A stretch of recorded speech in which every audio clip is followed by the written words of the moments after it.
The Brew House was created to capture and share with you the long history of the Genesee Brewery. But the brewery itself isn't half as interesting as the beer and the people who make it. Visit GeneseeBrewHouse.com.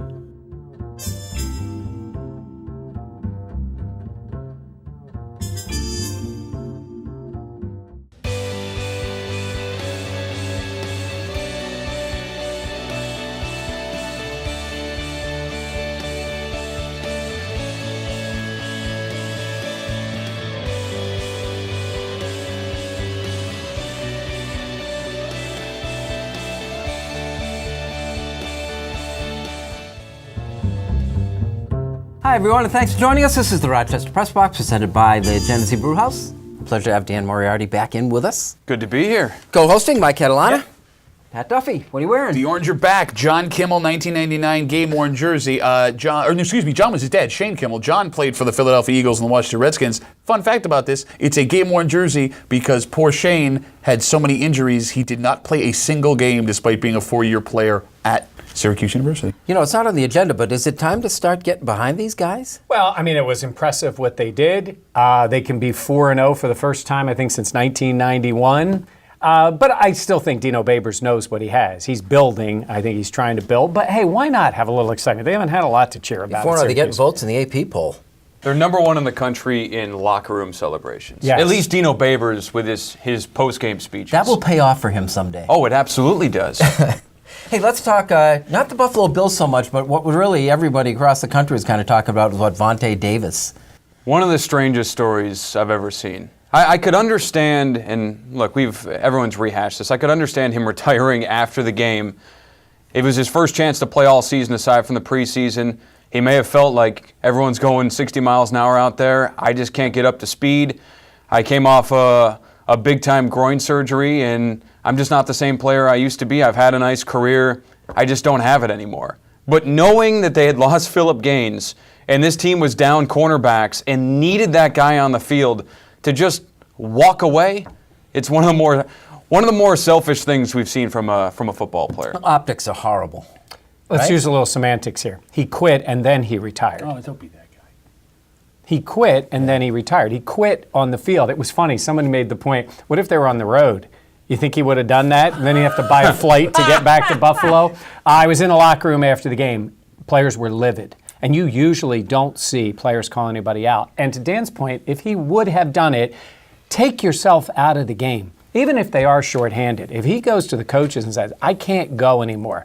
And look at back, Vontae Davis, there were concerns about him in the preseason. They didn't dress him the first game. He was on the edge anyhow. Mm-hmm. They sort of knew that. He should have been done at the end of the game. We all know he made a mistake there. He will always now be known as a guy who quit on his team in the middle of the game, as opposed to finishing the game, then telling everybody he was retiring. Then he would have looked like a guy who realized it was done and didn't just try to hang on for the $5 million.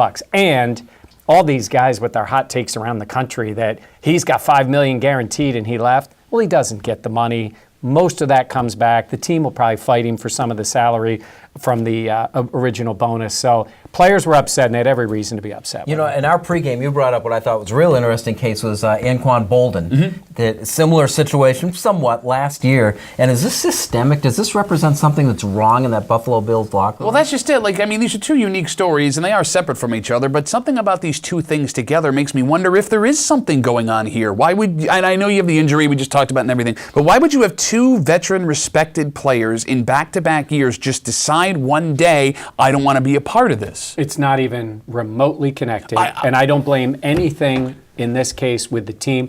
Anquan Bolden realized he didn't want to play. The comedy in that was, everybody figuring, well, he didn't want to play because it was a bad team, and that team, while they weren't a great team, ends up making the playoffs. He eventually had some other opportunities, but never pursued them. Okay. This was different with and if he would have retired quietly after the game, it would have been a non-story. He made it a story by quitting during the game. I get that they're separate stories, and you're right, but I don't think letting the team off the hook is appropriate here because this is a guy who was due $5 million guaranteed because he made the roster. $3.5 million on a signing bonus for a guy that was released in the middle of the season last year because of an injury. And then after you give him that bonus, guarantee him his $5 million, you don't dress him opening day. And then you have to cut a veteran possession wide receiver to make up a roster spot, which you would have had you not kept him on the roster. Yes, him leaving in the middle of the game is astonishing and terrible, and he's a piece of garbage for doing it. But the fact that the Bills allowed him on the roster in the first place makes me scratch my head. That's a totally different issue than why he decided to retire. Here's why I'm tying it all together. Okay. I'm not convinced, conspiracy theory time, and I know you love my conspiracy theories, that this wasn't premeditated. That he was embarrassed week one, that as a veteran player, they weren't going to dress him, and that he knew he was going to do this walking into the game. He releases a photoshopped statement, beautiful written statement, an hour after the game's over. Well, that makes him even a bigger jerk then. But I think he had time on the drive home. But I'm convinced that this may have been on purpose, and that the Bills put themselves in this situation. Well, if it was, then he's an idiot, because that also cost him more. Because they could have let the signing bonus go by, and most teams probably would have. It was only $1.5 million, and in the NFL, it's still going to cost them against the cap. But they'll go after that money now. It was a stupid thing to do. He will always be known as a guy who quit. 30 more minutes, sitting on the bench, and he's fine. This is on Vontae Davis. The Bills have a million issues. He was a bad signing. They screwed that up, but this quitting is on Davis. Vontae is an interesting dude to begin with. I don't know. I think the reason that we're making it out to be a Bills thing is because this Bills team has been awful for this first 2 weeks of the season. So I think that's why it's a Bills thing. And because we haven't seen something like this before. This is the Rochester Press Box presented by the Genesee Brew House. We'll talk more about this football team next.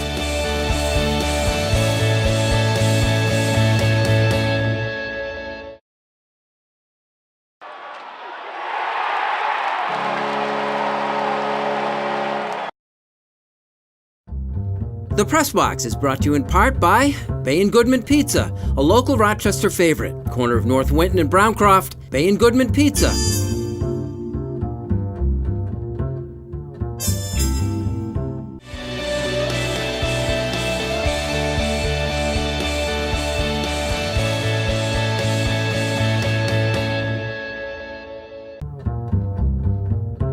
Hello and thanks for joining us. This is the Rochester Press Box presented by the Genesee Brew House. Mike, the Buffalo Bills, and I want to start by just asking, do we put any stock into the fact that the Bills, especially defensively, played better in the second half of that game against the Chargers? I'll start by saying they couldn't play much worse. Okay, and I think it shows a little bit of desperation in Sean McDermott. Now, is it the right move? Look, he has a good relationship with Leslie Frazier, and Leslie Frazier is just a laid-back guy, smart guy, been around the league a long time. I think it probably was a little blow to his ego there, because you got a coach doing that to you at halftime, but it shows you how desperate McDermott is, maybe to light a fire under his team. Yes, they played better. You're also playing a team that was up on you by 3, almost 4 touchdowns, and then you came back. They got to hang their hat on something. They've basically been blown out twice. So, yeah, I think it was a good sign that the team didn't quit after getting, when he said the first week, well, he played hard to the end. I didn't see any of that in the Baltimore game. But I did see a lot more. And actually, you can make an argument that they actually got back into that game, and they were in it.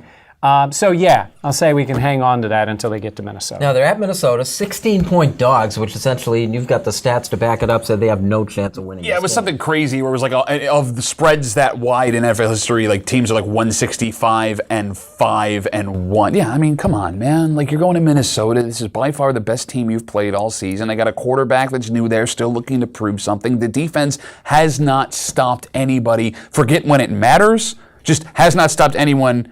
End of sentence, right? How? And you know what a big Bills fan I am. Can you look at this team and go, well, here's the reason. There's no shot. There's no shot here. No shot. Can you create one for us? No.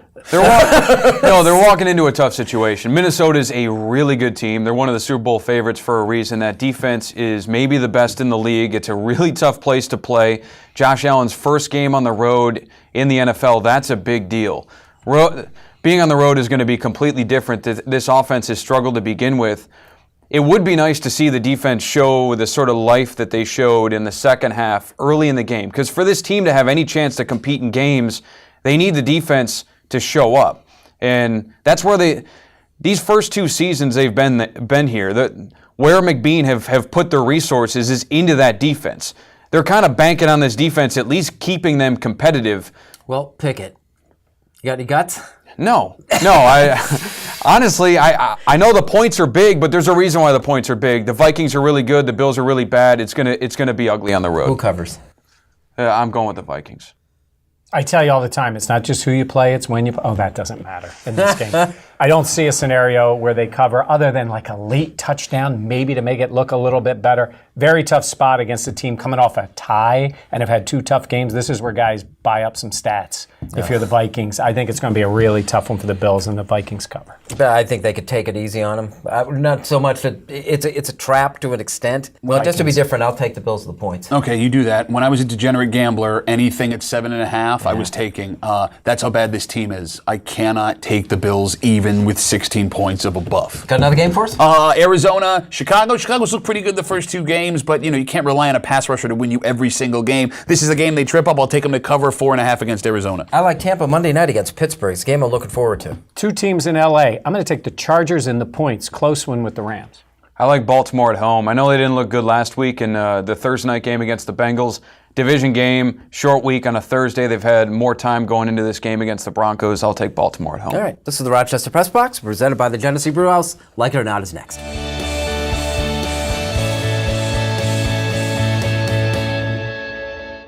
Here's the Press Box trivia question, brought to you by Market View Liquor, where exceptional customer service meets an extensive selection. Jefferson Road at 390.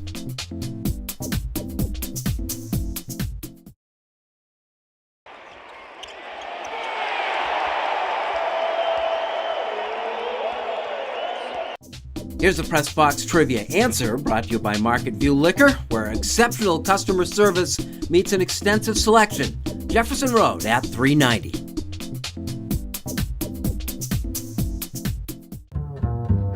Welcome back. Thanks for joining us. This is the Rochester Press Box, presented by the Genesee Brew House.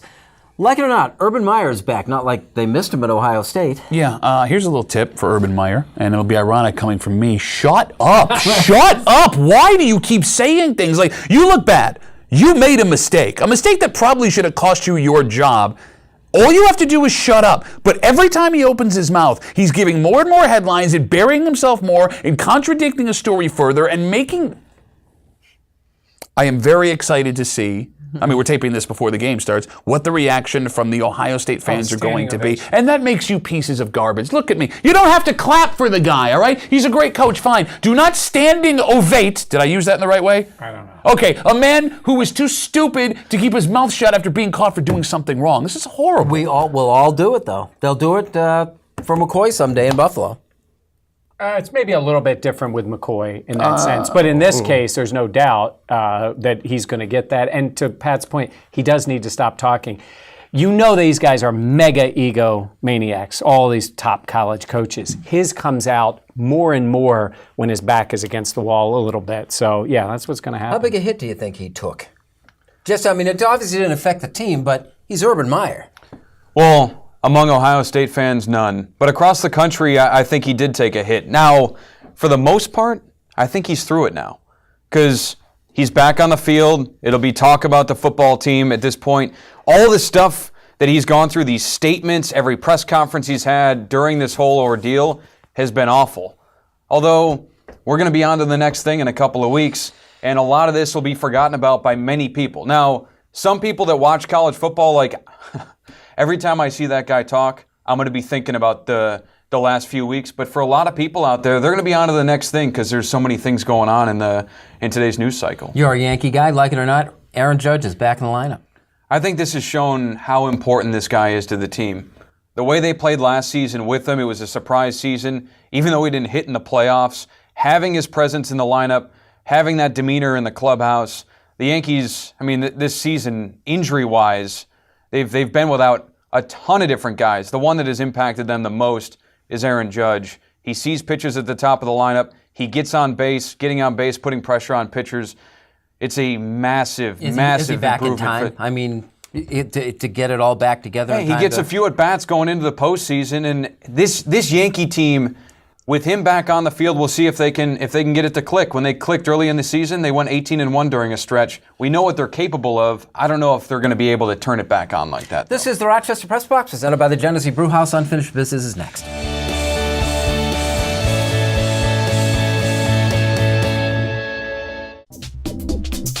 And now here's this week's MVP Experience Stat of the Week, brought to you by Sport Clips, where it's good to be a guy. No appointment ever needed.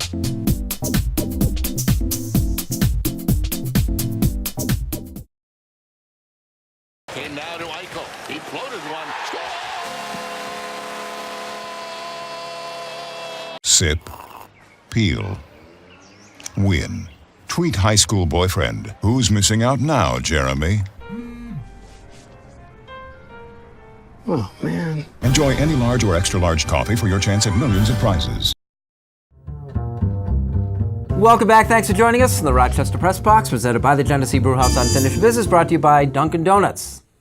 Let's talk about Hall of Fame quarterbacks. I want to tell you about a quarterback who has more touchdown passes than Troy Aikman, Joe Namath, Joe Theismann, and Roger Staubach. A guy that has fewer interceptions than Joe Montana, Jim Kelly, Kenny Stabler. A guy that has a better quarterback rating than John Elway, Dan Fouts, Warren Moon, and Terry Bradshaw. All of these guys I just named, Hall of Famers. You know who that quarterback is, guys? His name is Ryan Fitzpatrick. Ryan Fitzpatrick, who's been playing some of the greatest footballs of his career the last 2 weeks, has Hall of Fame-worthy numbers. When you look at every major statistical category, you laugh like I'm kidding. Go look it up and look where Ryan Fitzpatrick fits in amongst all of these people. Another fun fact, do you know that Otto Graham has 9 more touchdown passes than Troy Aikman does, and he played in the 1940s? But I digress. Listen, I know that Ryan Fitzpatrick isn't going to make it into the Pro Football Hall of Fame, even though you can make an argument that it's more impressive what he's done than Troy Aikman or Joe Namath or Joe Theismann. But there should be consideration given to individual careers more than championships. In the NFL, the Pro Football Hall of Fame, championships get you in.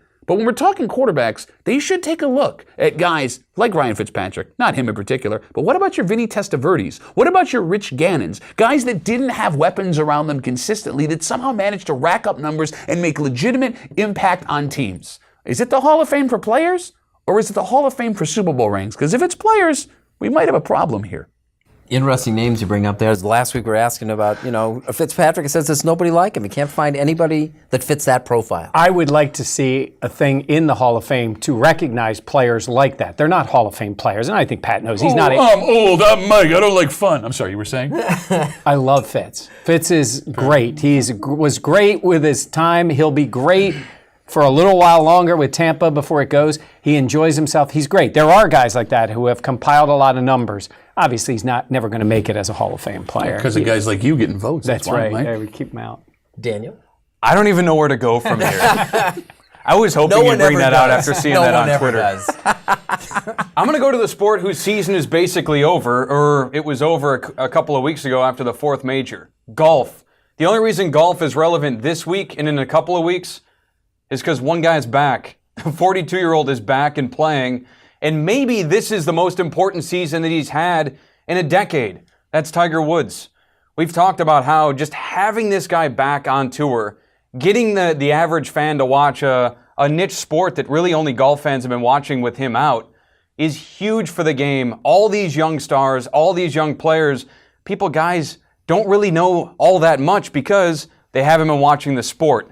We have the Tour Championship this week, Ryder Cup in a couple of weeks. Ryder Cup is absolutely stacked. We've actually got Phil Mickelson and Tiger Woods both playing on this Ryder Cup team, probably for the last time ever.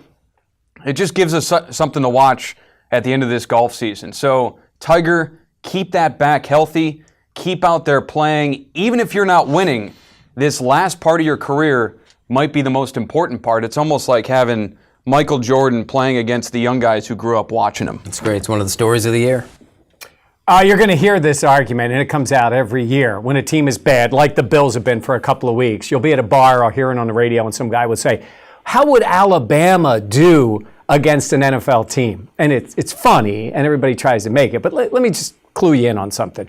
Alabama or any other college team would get destroyed by an NFL team. No matter how good Alabama is, and maybe they get 8, 9, 10 players that make it into the NFL. We see what happens with young guys playing in the NFL. Look at Tremaine Edmonds on the Bills. Multi-talented player playing in college. Lost in the beginning of his NFL career. Quarterbacks like Lamar Jackson, a superstar in college, but in the NFL, it takes a while. We know it does. The competition level isn't even close. And this is after young guys get through a whole training camp and practice and compete with NFL guys day in and day out. Look, a guy wants to say that, let him go ahead and say it. It's embarrassing for anybody that knows the game. Not that it really is an argument, but if you want to make the argument, any NFL team beats any college team by at least 35 to 40 points. It's not an argument, though you may hear it. So we're going to see if the Bills can't schedule a couple of these teams.